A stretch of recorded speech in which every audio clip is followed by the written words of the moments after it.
Dun, dun, dun, dun, dun. All right, here we are. We're recording. Boom! Hello, and welcome to the Rock and Roll Podcast. I am your host, John Harris. Usually on my right-hand side is my right-hand man, Gabriel, but he is currently in school, so he will be joining us in spirit. Today on the Rock and Roll Podcast, we have Memoira, who have a new album called Carnival of Creation, which was released on September 25th via Inverse Records. Right now, I'm being joined by Annika and Lassie to share some more information about what Memoira has got going on, what they've been up to, and some information about a couple of the tracks off of the album. So, Annika, Lassie, welcome to the show. Thank you for having us. Thank you very much. Absolutely. You are quite welcome. Now, the first thing that comes to mind when I look at this album is that the album is called Carnival of Creation. There's a track on there called Carnival of Creation. However, the artwork doesn't really look like there's a carnival going on. So I'm kind of confused a little bit. But then at the same time, I want to ask, is it a concept album or a themed album? And does the track Carnival of Creation then kind of talk about the story for the album Carnival of Creation? Well, I think the Carnival of Creation, I think it's more about the whole process of the album and making of it, more than a actual story or stories that the songs have in themselves. So I think it's more about the stuff, what has been going on behind the scenes. Of course, there are like every single song have their own story, and so I think it's not in a sense like a concept album, but every song is their own little story. Okay. So what is the story going on with Carnival of Creation? Is it just about, as you had mentioned, the process of creating the album? Well, I think it's when you go to the rehearsal place and you have a bunch of riffs and you have a bunch of tunes and you try to mix them together and have it all come out the way that you want. It's sometimes like a carnival that you have like try to please yourself with the outcome and also your fans. So it can be tricky, but when you get there, it's all worth it then. Uh-oh. You mentioned pleasing the fans. Is that possible? Yeah, I think when you have the kind of feedback that we have got from this, I think we're really getting closer to that. And I think the previous two albums, the first one was really about the gothic side of the band, and the second one was really progressive. But this time, I think we thought more of the listener and wanted to focus on the arrangements and deliver the songs that were really easy pickings, if you know what I mean, for the listener. Mm-hmm. Well, I mean, I haven't heard the first two albums, unfortunately. I guess I should go back and listen to them to see the progression. But just hearing what I've heard so far, which obviously is the album and the two tracks we're chatting about today, I mean, I guess I don't know what you guys were going for, if you were going for what we've heard and you've hit the nail on the head, or if you're surprised at all based on kind of what came out of the rehearsal sessions. But I mean, sounds great to me. Thank you. Thank you very much.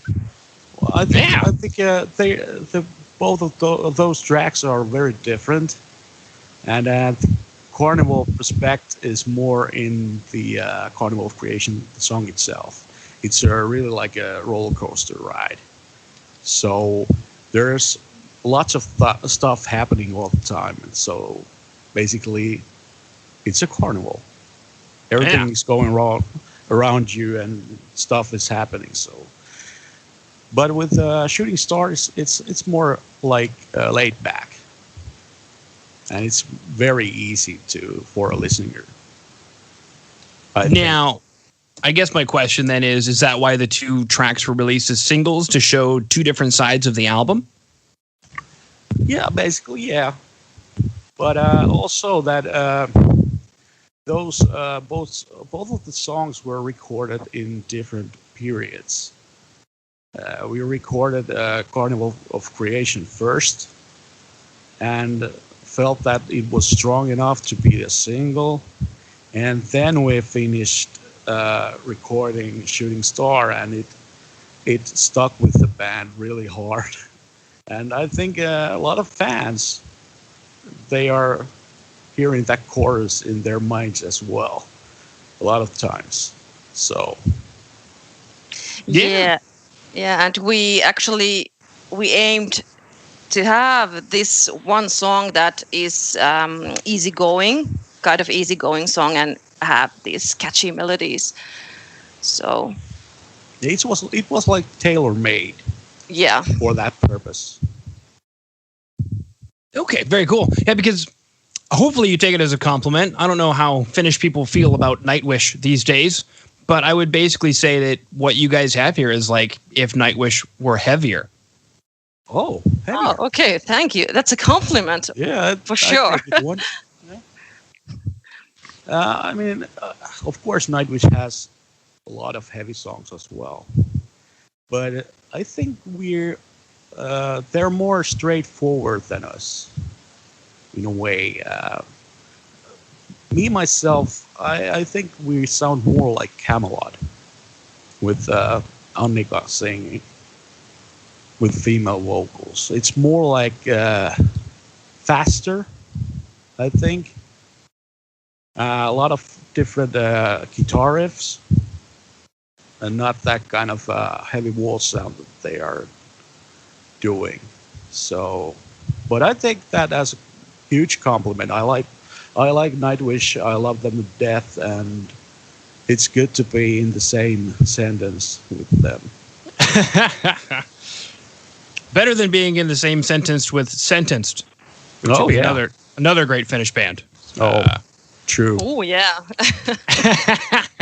Well, the funny thing, you mentioned Camelot, and it's interesting because if I had to say maybe some influences that went into the record consciously or unconsciously, it'd be like Epica, Camelot, Nightwish. You're right on point. Camelot is a huge influence to our music, and the if you have heard the song called Hunter's Moon, it's a real, for me, it's like Camelot love letter. Mm-hmm, absolutely. And we know Camelot and Epica have been in cahoots with each other over the years. Oh, yeah. I think a couple people might have a baby together from those two bands. Shortly after, yeah. Now, speaking of the two-track Shooting Star and Carnival of Creation and the music videos that accompany them, take us through these music videos, because Carnival of Creation's really unique. Is this, I think of the Mexican holiday Dia de los Muertos when I see... Yeah. It's all about that, and when I'm actually the director of the music video. So me and Jani, we do both directing as well. We are finished. We are graduated from a film school, and also we have that kind of aspect in our music that we can make music videos. So it's not that big of a deal to us. But the Carnival aspect of it all was always there, and first thing that came to my mind was Dia de los Muertos. So, and also I took a glimpse of that Disney movie called, what was it called? I can't recall now. Was it Paco? Paco. Yeah. Where this little kid goes into the underworld, the world of the dead, and tries to find back home from there. And that was huge inspiration also to that video. Okay, yeah, I can't remember the name of the movie, but it's a very touching story about a kid who wants to do something with his life, and his dad disagrees, and there's that struggle. Yeah. Very cool. And then take us through Shooting Star. First, what is Shooting Star about? And then also as well, if you wouldn't mind taking us through the music video. Well, Yeah. the main idea about the song is getting old. And also there is another meaning that actually I didn't thought about it before, but many people have had comfort from that song. So yeah, maybe those two. That it's really actually it was really cool to hear that somebody has has listened the song, has the comfort from it. So yeah. And somebody left us with a comment that the song is healing metal, and that has like stuck with us. That, well, I guess it is healing metal in a way. About the song is about like getting older and reminiscing of the past, what you have done, and everything that is when you are in the twilight of your life and you're thinking about all the things that you have done differently, or would you change some things, or would you just live the life as you have lived in that point? So I think the theme is very powerful. Yeah. Okay. Very, very cool. And I dig the vocals. The vocals are very powerful. I like it. Okay. Thank you. Thank you very much. Well, it's funny because I was actually chatting with somebody about this recently. There are so many singers out there who just sound like a generic singer, and it's almost really hard to find, especially a female singer. I don't know why, but a female singer that has a lead voice, and you definitely do. Oh, okay. Thank you. Thank you. That's really nice to hear, because that's really, yeah. I think also that there are a lot of really great singers, and the competition is hard these days in metal scene, because nowadays there are many female singers there too. Mm-hmm, I imagine, and especially coming out of Finland. Yeah, when we have Nightwish, and when you come from Finland, it's almost every time you hear that comparison to Nightwish. But at least we have Annika, who sounds a bit different, and I think it's a huge plus for us. Mm-hmm. That there is something different about us. Yeah, and I'm trying to develop my voice all the time, to develop, to have some, to have this something about different styles. For example, well, I'm in a school where I study pop yacht singing, so I guess, well, it's my second year now, so I guess more and more, maybe in the next album, it's going to be a different in that way, that I'm going to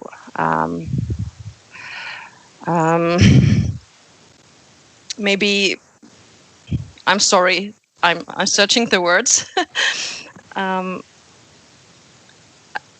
When I study and I learn all the time different techniques and that, so I'm sure the next albums will be different and maybe even better.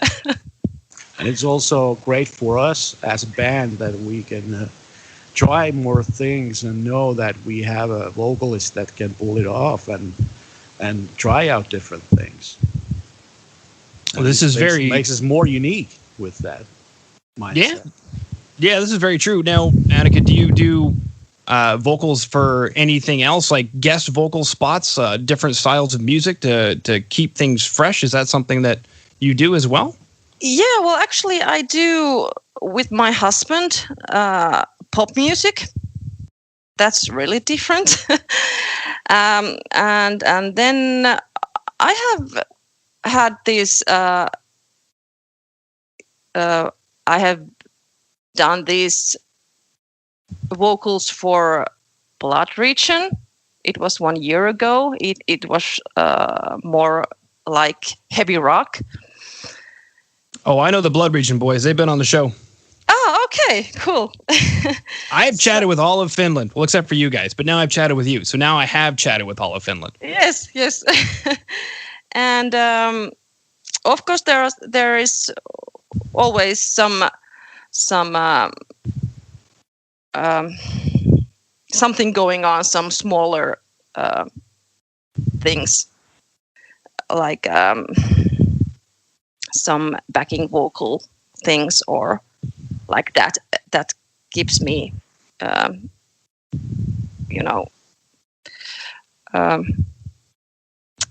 so sorry, my English is so bad. It's okay. I'm just searching the words all the time. Yeah. So, yeah, I have another projects too. Yeah. Okay, perfect. Now, something that has made this year incredibly unique for the music industry is obviously no shows, no touring, things like that. For some bands, it's been a blessing in disguise because it's allowed them to work on other things that normally don't get so much focus, whatever that is. So I'm curious with regard to Memoira, how has this year gone for you guys? Has it been a blessing in disguise, or did it completely ruin the entire year you guys had planned? Well, the first part of the year was we got to work on the album. It was sort of a blessing for us. We got to really focus on the little things and really make this a better album because of that. But during the summer, they lifted a lot of those restrictions here, and we can play shows here in Finland. But there are still some restrictions that needs to be taken. What's the word I'm looking for? Noticed. So, but it's gone up to this point that we don't know for sure for the rest of the year. So if there is going to be more restrictions coming for the last part of this 2020, we're not sure yet. So at this point, when the album is coming out and we should be getting on tour, on the road and on doing these shows, at this moment, it seems like, what should we do? Should we wait? Or should we go ahead and plan all these things? So at this point, it's more really hard for us to even begin to planning anything. So we have decided to wait for a month or two and see what is going on in Finland, see what is going on in the rest of Europe. But that doesn't mean that we are not doing anything. We have a stream coming up, 10th of October. So we are doing this Q&A stuff, signing stuff, and just having fun with all our fans. So we're doing those kind of things. I'm really looking forward to have those shows coming up. So whenever we get a new update, we're gonna let you guys know about it. Yeah. Okay, very, very cool. So that was going to be one of my last questions. If you guys are doing anything online as far as streaming or acoustic sets or whatever, and it sounds like you guys are doing some online Q&A and whatnot, which is great to keep that's the kind of only way to go nowadays when you have this kind of situation. But it's adapting for us all, so why not we as well? Yeah, I agree. Well, gang, that concludes all of my questions. We chatted about Carnival of Creation, the album, the track, the music video. Chatted about Shooting Star and the music video. We chatted about what you guys have been up to during this time and what the plans are at quasi going forward, if it's even possible to make plans. Is there anything you guys wanted to chat about that I did not ask? Nothing comes to mind right now, but I think after we have that one stream, we probably know more about our situation and the situation in the world. So you have to stay tuned. Yeah, and maybe some news that we can't yet talk about. Yeah. So we will inform you. Okay. You're perfect. Excited and tickled. Awesome. All right. Well, gang, Annika, Lassie, thank you so much for coming on to the Rock Metal Podcast today. Thank you. And thank you. Stay safe and stay metal. Stay safe. Take care.